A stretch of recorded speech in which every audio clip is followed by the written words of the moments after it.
Coffee with Chris. Hi guys, welcome to another Coffee with Chris, this time with the amazing John Paul from Castledean, who's a great friend of ours. He's been on our prop show 2 or 3 times and is massive in the game. JP, thanks a million for taking some time out from your massively hectic schedule all over the Northeast. Well, I'm not now, but thanks. How are you? Good, not bad. Getting used to the new way of working, the new us, I suppose, new habits, new routines. But yeah, all in all, pretty good. Staying positive.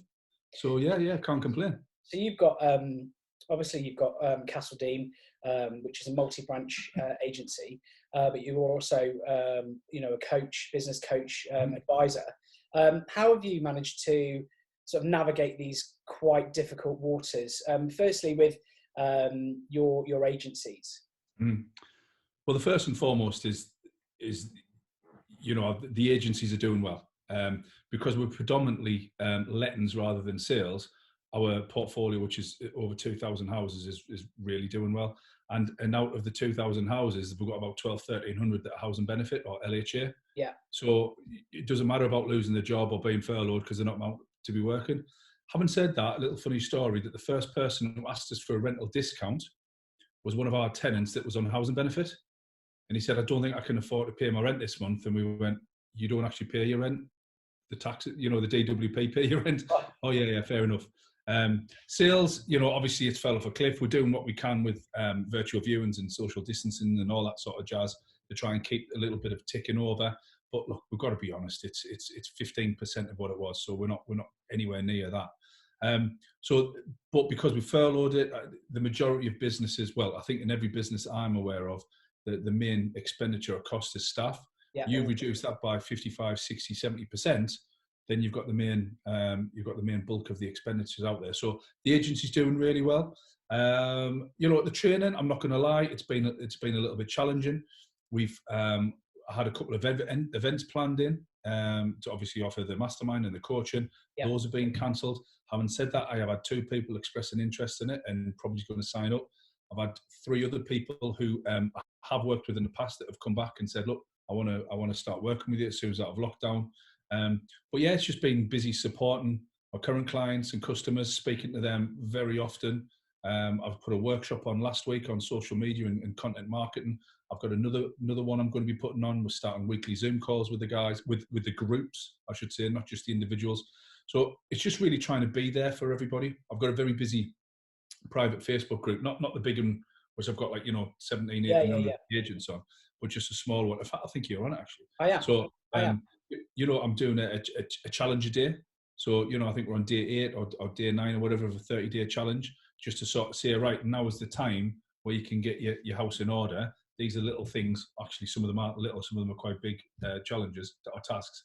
Get your stuff. Now's the time to put this in your business. So just trying to stay present for the guys and just help them as best I can. If you're obviously as an agency owner and also with your other businesses, looking just at agency, what positives, if there have been any, have come out of this? What have you been able to look at, assess, using some of this time that you've got available to you, which you don't usually have? I know Matt and I have really sort of gone into detail about our costs. We've looked at every penny we've spent. We've for my photography company, we've rebuilt, redeveloped, and completely stripped out and rebuilt our website. So what positives have you taken away? Well, the first thing is it puts your business under a microscope. So it not only from a point of view that you can look at it and you're a bit more aware of how your business operates, but also you've got the time to do that. Where before you possibly could, if you have a look at your P&Ls or you have a look at your processes or speak to your management team, you'll understand how the business runs better.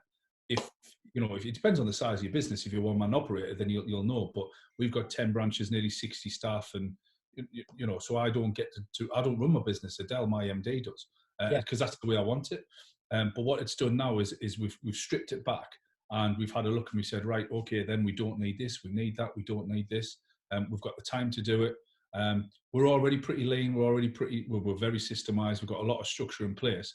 but we've had a look at it and we said, right, we thought we were good. Now we can even tweak it even more. We thought this was running smoothly. We can tweak it even better. From a staff point of view as well, I think there's a good phrase that I've been saying all along.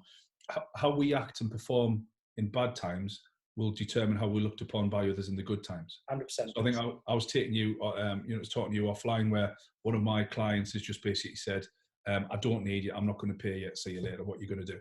So straight away, that just shows how they behaved in some, pretty difficult and challenging times. The same with our staff. We realised that those people who are with you, who want to move forward with you, they've really, really stepped to the front. And then there's been a couple of others who have been a little bit disappointed in. We've got a lot of our staff who want to come to our daily work calls, even though they've been furloughed, which is great. That sort of tells you who's on your side and who's not on your side.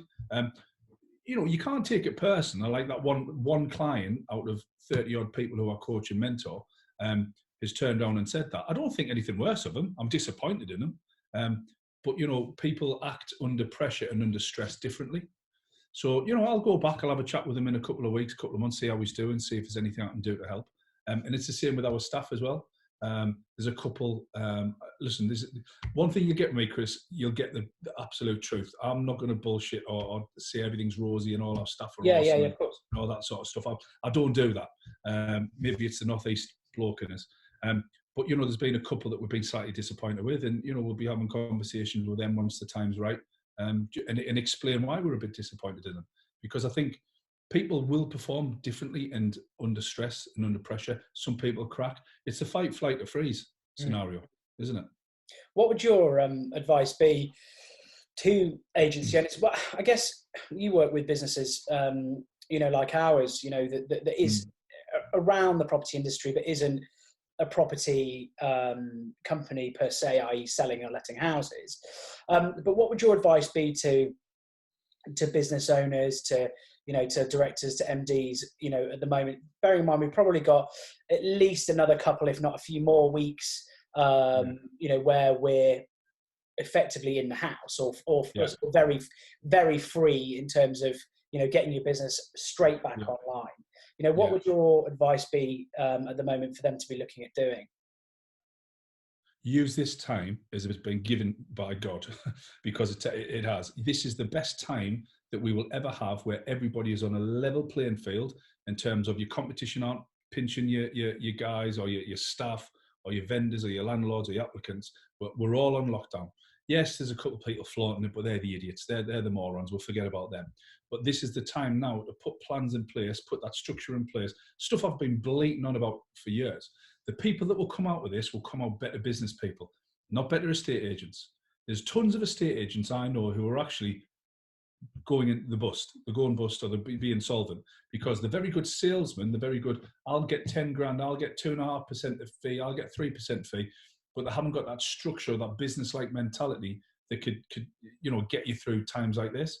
So use this time wisely, put the structure in your business, find out if you've got the right team. I think what this will do is, again, I've used a microscope analogy, but this will force people to look at the business with brutal honesty. So they won't be glossing over, oh, it's a friend of the family, so they'll keep the job. Is it the right bum on the right seat, and is the bus going the right direction? And that's what this will do. It'll there'll be some interesting decisions come off the back of this for a lot of business owners, I believe. I mean, we had a conversation at the very start of this in February. We had a very open conversation around how our businesses both were looking and shaping up before there was any mention of grants, before there was any mention of loans, where it was literally everything's closing, how much cash have you got in the bank? What are you going to do? How are you going to survive? What's your 1 month, 3 months, 6 months strategy? Yeah. We're past that. I'm confident that our business will be able to continue to run till the end of the year, and as I'm sure yours is, because of the effectively that forward planning that we did. But I mean, I think one of the most pertinent things that we said at the very start of this in February, when you and I spoke on the phone, was that if your business is robust enough to survive this crisis, if your business is strong enough to be able to ride out this storm, and you come out of it having done good, been present, and you're still trading at the end of it, then actually you can hold your head high as a business owner, as a managing director, to say, look, if that's not going to stop us, then nothing else will. Yeah. Well, again, absolutely great. So there's a couple of points just to agree with you and then bolster what you said, is that some people are not going to come out of this, right? So houses still need to be sold, but with less competition. So the better the business, the better businesses will be left. Your one-man bands, and again, I'm just causation and correlation, but the worse the business, the smaller they tend to be. Because the better the business, you've got to go through some sort of growth phases and stages in order to get that size. So your competition is going to be less, but similar amount of houses eventually will be wanting to be sold. And yes, you've got, one-man bands springing all over the place. But if you've used this time using video like you guys do, or even using you guys to get yourselves out there, then you are going to be, I wouldn't say that, the go-to person in your industry and all that. It's overused, because there's not one go-to person. No. Not one person has got 100% of the market. It's shared between 10, 15, 20, 30 agents in some areas. So you just want a bigger piece of the pie, and you want to be, you'll have your demographic. Hopefully people will be just better at business. Too many people try to be too many things to all men. They want to sell land and new homes, or they want to sell commercials, or they want to manage LHA properties or HMOs, or self, service accommodation. Pick your niche, pick what you're good at, master it, then move on to something else. Yeah. So as long as we come out better at business, I think everybody will be fine. JP, thanks a million for taking some time out today to have a chat with me. Stay safe, stay well, and I look forward to seeing you very soon.